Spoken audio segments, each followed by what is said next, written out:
There's a strange feeling that appears at certain moments in life, usually when you least expect it. Sometimes it happens when you look at an old photo and suddenly realize the person smiling in it feels emotionally distant, almost like someone you used to know instead of someone you used to be. Sometimes it happens when you revisit a place you haven't seen in years, a childhood street, an old classroom, a restaurant that somehow still smells exactly the same. Or when a song starts playing and without warning, your entire nervous system gets dragged back into a version of yourself that no longer exists. And for a few seconds, it almost feels like time collapsed. Like somehow the past is still alive somewhere, waiting quietly behind a locked door. But then reality reminds you of something deeply uncomfortable. You can never truly go back. Not completely. The person you were 5 years ago is gone. And honestly, thank God for that. Because imagine still having the emotional maturity of your teenage self. Most of us would not survive one disagreement at the grocery store without turning it into a Shakespearean tragedy. Heraclitus, the Greek philosopher, built his entire philosophy around this exact idea. He believed the universe existed in a constant state of becoming, constant movement, constant transformation, and he expressed it through one of the most famous philosophical ideas in history. No man ever steps in the same river twice, because by the time he steps into it again, the water has already moved on, and so has he. At first, it sounds poetic, almost comforting. Something you would repost online with a black and white picture of a forest and pretend fully understood. But the longer you sit with it, the more unsettling it becomes. Because most human suffering comes from trying to preserve things that were never designed to stay permanent. Old identities, old relationships, old pain, old expectations. We cling to memories as if holding tightly enough could somehow stop life from changing.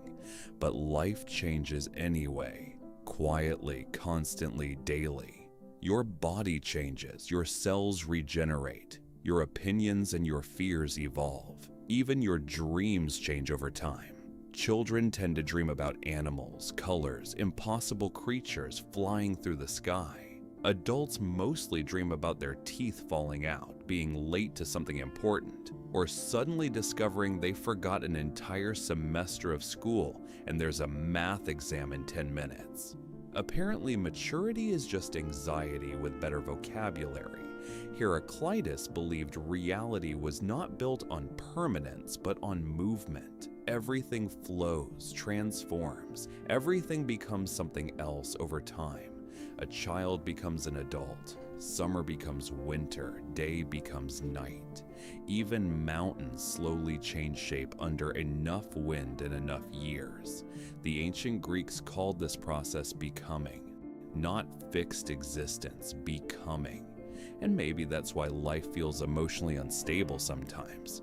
Because deep down, human beings crave permanence inside a universe that never stops moving. And maybe one of the greatest sources of suffering is that part of us that still expects permanence in a world built entirely on change.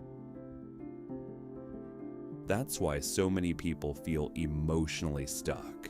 Not because life stopped moving, but because internally they're still trying to negotiate with a version of reality that no longer exists. Still replaying old conversations in their head like directors re-editing scenes from a movie that already premiered years ago.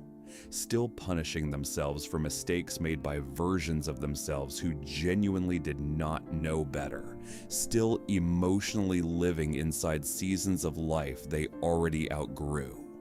Maybe that's why nostalgia feels almost physical sometimes. A smell, a song, an old street. And suddenly an entire version of yourself comes rushing back to life for a few seconds. Not because the past returned, but because memory reopened a door inside you.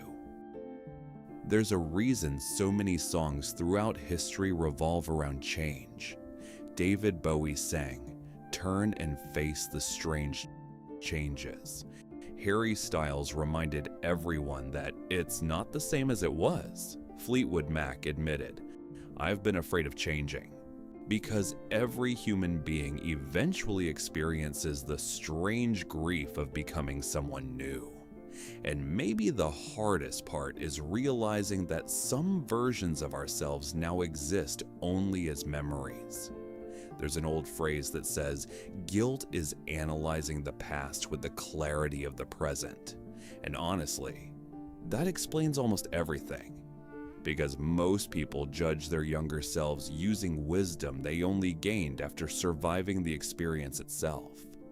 Of course, you would make different choices now. You're different now. That's the entire point. Growth would mean absolutely nothing if you stayed emotionally identical forever. But many people unconsciously turn guilt into identity. Instead of learning from the past, they build a permanent home there. Some people spend years emotionally trapped inside moments that no longer exist.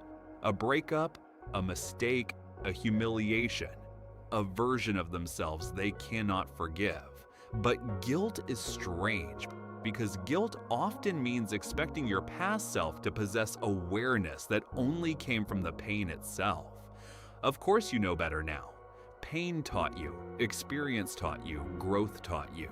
The person who made those mistakes no longer fully exists, and maybe healing begins the moment you stop demanding that your younger self should have possessed wisdom that only time could provide. Adulthood rarely arrives dramatically, by the way. Most of the time it arrives quietly. One day nobody calls your house phone anymore. One day your childhood friends slowly stop being part of your weekly life and become people you keep saying you should catch up with soon. One day your parents start looking older in a way you cannot unsee after noticing it once. And something inside you changes after that. At some point, your life quietly becomes filled with last times you didn't realize were happening while they happened. The last day you played outside with childhood friends. The last normal conversation before someone disappeared from your life forever. The last family dinner before everything changed. Human beings almost never notice transformation in real time. We only recognize change in retrospect. And the strange thing about living in the past is that it quietly steals the only thing you actually have, the present moment. Jesus spoke about this constantly, though often in simpler language than people realize. Do not worry about tomorrow, for tomorrow will worry about itself. That wasn't advice about irresponsibility, it was about presence. Because psychologically, human beings have an extraordinary ability to abandon the present while mentally living somewhere else entirely, either replaying the past or rehearsing disasters that have not happened yet. Meanwhile, life keeps moving. Heraclitus called this movement becoming. Carl Jung approached the same idea differently. He called it individuation. The lifelong process of becoming who you truly are beneath fear, conditioning, ego, and survival patterns. Not becoming perfect, becoming integrated. And maybe that's one of the biggest misconceptions about personal growth. People imagine transformation as becoming someone completely different, when real growth is often much quieter than that. It's becoming more honest, more aware, more integrated, more yourself, not a new human being, but a more conscious version of the one already there, which is exactly why growth feels uncomfortable sometimes.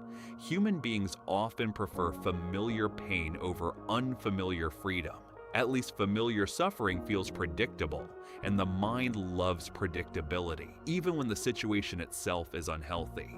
That's why people stay too long in relationships that drain them, jobs that slowly suffocate them, identities they emotionally outgrew years ago. Because uncertainty feels dangerous to the ego. Transformation requires stepping into versions of life that come without guarantees, and the ego hates uncertainty. It wants permanence, control, definition, but life keeps dissolving those illusions over and over again.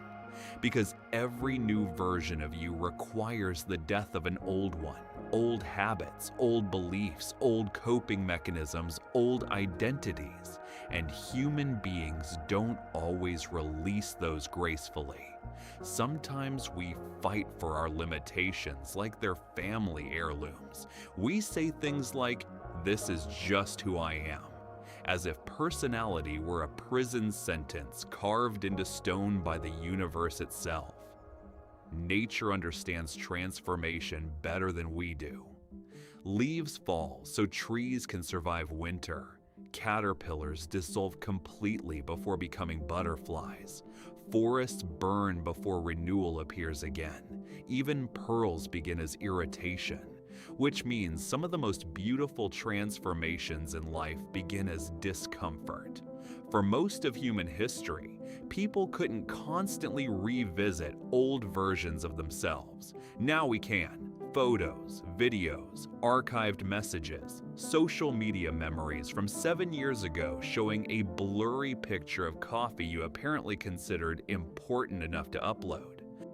Modern technology allows people to emotionally time travel every single day, and sometimes that becomes dangerous because people begin comparing their present reality to carefully edited emotional snapshots of the past.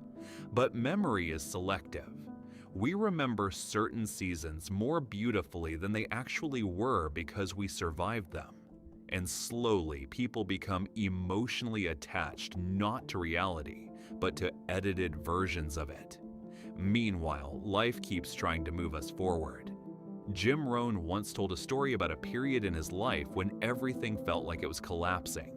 He was behind on bills, embarrassed by broken promises, financially exhausted. And then his mentor told him something painfully simple. If you want things to change, you have to change. Not the government, not the economy, not your boss, not the weather, you.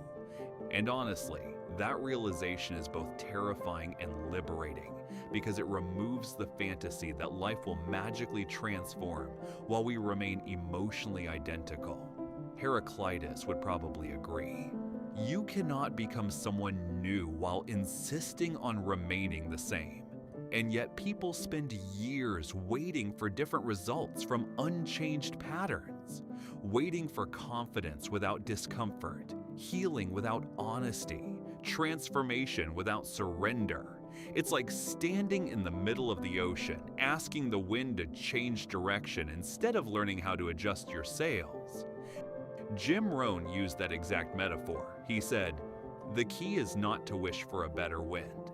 The key is to learn how to set a better sail."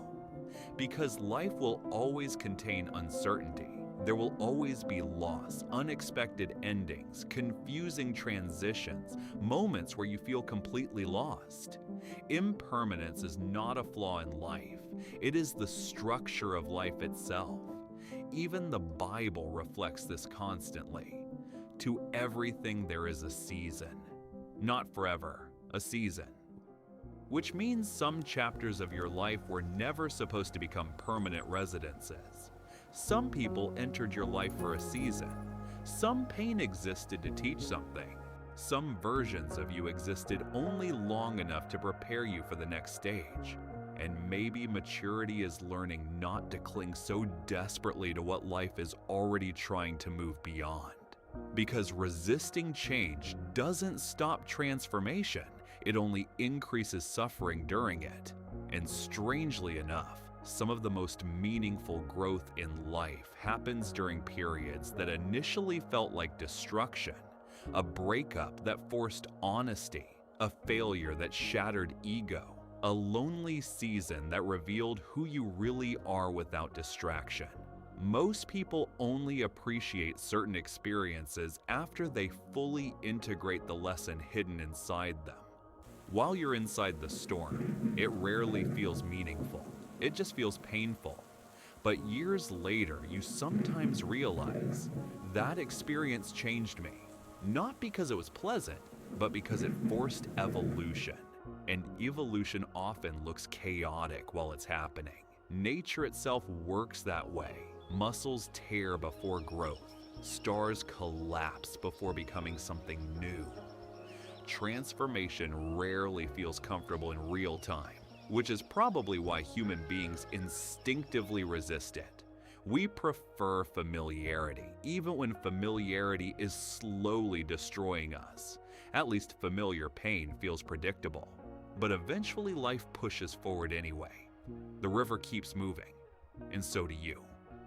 Even now, while listening to this, you are not exactly the same person you were at the beginning of the video. New thoughts appeared. New reflections formed. Something subtle shifted internally. That's life, movement. And maybe peace comes not from controlling the flow, but from learning how to move with it. There's an old phrase repeated throughout history in different forms. This too shall pass. At first it sounds melancholic, but maybe it's actually one of the most comforting truths ever spoken. Because it means painful moments are temporary, but it also means beautiful moments are temporary, which is exactly why they matter. Impermanence gives meaning to experience. If nothing changed, nothing would feel precious. And perhaps wisdom is learning to fully inhabit the season you are in without demanding that it lasts forever. To laugh more easily, to forgive yourself more honestly, to stop expecting perfection from a human experience designed entirely around growth. Maybe peace was never about stopping life from changing. Maybe peace comes from finally understanding that change was the point all along. The river was never supposed to stay still. Neither were you. And if Heraclitus was right, then maybe the river was never trying to take something away from you. Maybe it was always trying to carry you forward. If this reflection resonated with you, like and subscribe to The Arise. New reflections await.